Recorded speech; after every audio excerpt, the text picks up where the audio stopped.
Welcome to this edition of 5 Minutes of Lean.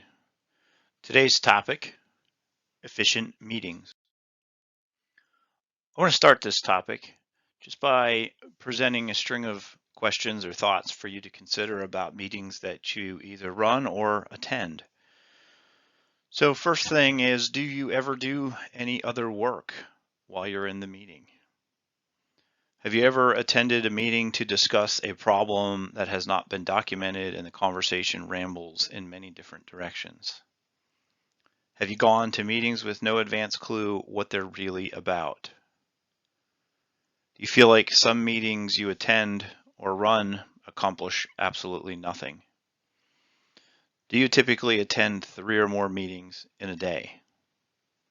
Have you ever stopped doing something important to go to a wasteful meeting? And lastly, would you rather be stuck in a crowded elevator than attend certain meetings? So now I want to talk about kind of two basic types of meetings, and a lot of people will separate these into two big overall buckets. So we'll show you some buckets here. So this first bucket is status update meetings. Typically a lot of waste. A lot of folks, I completed blah blah blah this week and plan on completing blah blah blah next week. Here's what the metrics looked like last quarter. Things like that. Typically things that could have been posted somewhere, could have been available in a dashboard, could have been sent out in an email. So a lot of folks have heard the saying, here was another meeting that could have been an email. So a lot of those kind of update meetings fall into those kind of categories and will meet a lot of that criteria that we just had you ponder. We're going to talk about a different bucket. So working meetings. So these are the types of meetings where teams are actually completing tasks and deliverables. They're actually changing something, creating an improvement, not just talking about stuff. So how do we get there? So we're going to talk about some elements of a great meeting. So first, right on top here, start on time, end on time. Good engagement has a lot to do with respect for people. And a good way to show that you respect somebody is to respect their time. So starting on time and ending on time is critical. Have goals and an agenda ahead of the meeting. Give people opportunity to comment on those goals and that agenda. If they're not getting anything from those goals or that agenda, or they need to get something that's not listed there, give them an opportunity to provide that feedback ahead of the meeting. Only have the needed attendees there based on the goals of that meeting and the agenda of that meeting. If it's a recurring meeting, your invitation list might fluctuate based on what you're trying to accomplish that day.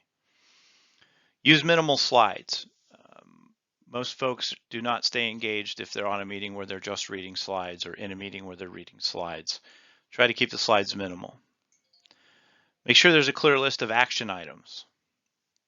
Also, ensure that there's engagement. The leader should not be doing all of the talking. The full team should be engaged to get value out of that meeting. Always try to allow some time at the end to review your goals and your action items. Go to each person. Understand if you're meeting their goals of the meeting. Make sure everybody is clear on what their expectations are for the action items coming out of that meeting. And also, get voice of the customer about the meeting. Is it long enough? Is it the right duration? Is it the right atmosphere, the right room, the right type of meeting, being virtual or in person? Length, attendees, things like that are all great questions to ask about your meeting to ensure that it's bringing the right amount of value to your team.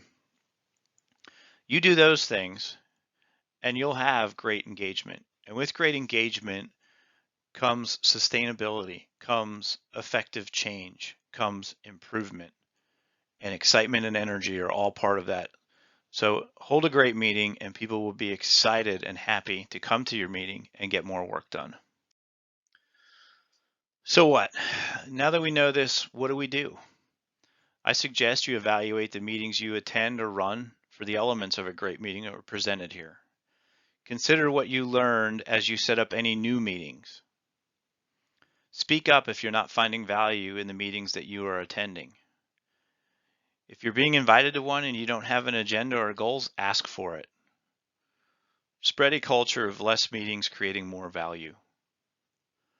Understand the cost benefit. Value compared to cost. How much does this meeting cost me? How much value does it bring? Increase the value of your time. Get out of meetings you don't belong in. Thanks. Hope you enjoyed this topic and keep improving.